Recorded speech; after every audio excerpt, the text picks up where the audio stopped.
I'll tell you, one of the things that stands out in the many years we've been here is David testing for his red belt. And this testing was a big deal, right? It's always a big deal, but it was everybody there, every belt that was back at the original location. And the place is packed, and parents and all the belt levels. And, you know, they're up there doing their form, and they're doing it. And you did it at the time, like 5 at a time. So it wasn't like everybody who's testing for red belt doing it all at once. It was just like 5 or 6 at a time. So everyone's watching. And he was a little guy. And he just like spaced out and could not remember. Like he got like halfway through the form and just kind of blanked out and forgot it or froze up. I'm not sure, but something short-circuited. And you said to him, like, it's okay, David. You've got it. I know you know it. You know it. Just take a few deep breaths, start over, and go from there. And he was on the verge of a total meltdown because he was freaking out. And that was able to like get him back on track. And then he turned around and nailed the form in front of all those people, right? In front of all these instructors. And being such a little guy. I mean, if he was a red belt, he had to be maybe like 4th grade, something like that. Yeah. I get teary thinking about it. I mean, there was nothing else for them that was like what they were able to do here. Nothing else.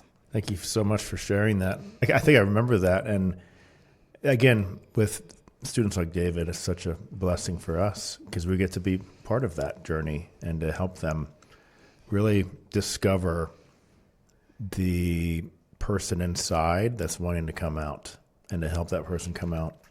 So with Skylar joining mentorship, this means she started assisting classes as an official assistant. How'd that go? She loves it so much. She's really, really good with little people. Oh, yes, she is. Yes. She's really good with them. And what this does for her personal confidence is tremendous. They'd call her Miss Skylar, right? And she, of course, is usually a higher belt than them. So they look up to her. She's older than them. She's got a higher belt. They're listening to her. But among her peers, you don't find people doing that, right? People are looking down at her. Peers, neurotypical peers, judge. She's not as smart. She's got a quirky personality. She has an experience with younger people and being in a more of a leadership position as an assistant. And so she's able to see herself that way because she gets to step into it and be that.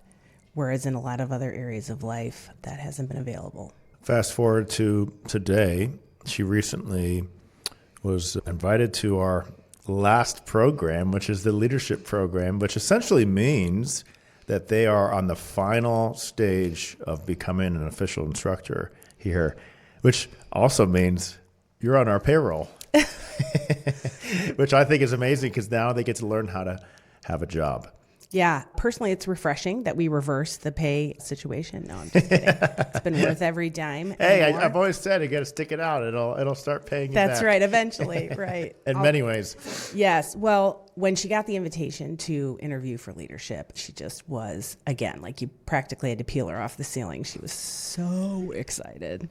And then, of course, all about the interview. And then after the interview, like, pacing. When am I going to find out? I hope I didn't blow it. What if it's this? What if it's that? Right? The whole thing, which just shows how much she cared about it. Yes, yes. And then when we saw that she had been invited to join the leadership team, the first time I took her here, drove her, after she had known that she was going to be on the leadership team, I dropped her off and I burst into tears in the car because it was just a way that this is a paying job. This is a professional job. This is a job neurotypical people do that she could earn. And it was just one more way that made me feel like, she's going to be okay.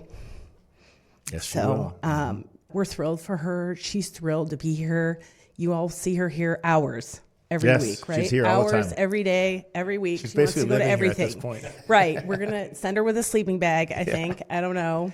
We love her, though. Yeah. We love her. Oh, my. She's one of our favorites because, honestly, obviously, I'm going to have a special place in my heart for people with autism, especially after having a son. But besides all that, she's so genuine. That's the most important part. She's so genuine. She's so authentic. which is another reason why I love people on the spectrum, because you see what you get. You don't see anything else behind the curtains. It's like there's nothing else. There's no filter. No. For better or for worse. I prefer that with people. Stop beating around the bush. Stop, with your ulterior motives.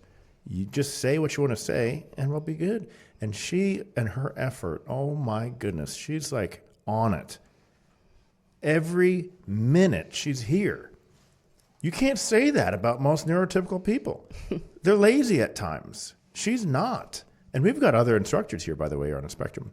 We have at least 3 similar journeys, which is honestly, this is my fuel. That makes me so happy. This is our fuel. This is why we do what we do. It's not for the money. It's not for anything else. It's these stories right here. I mean, God really gave us an incredible opportunity, and we try every day to not waste it and to really pour into these kids.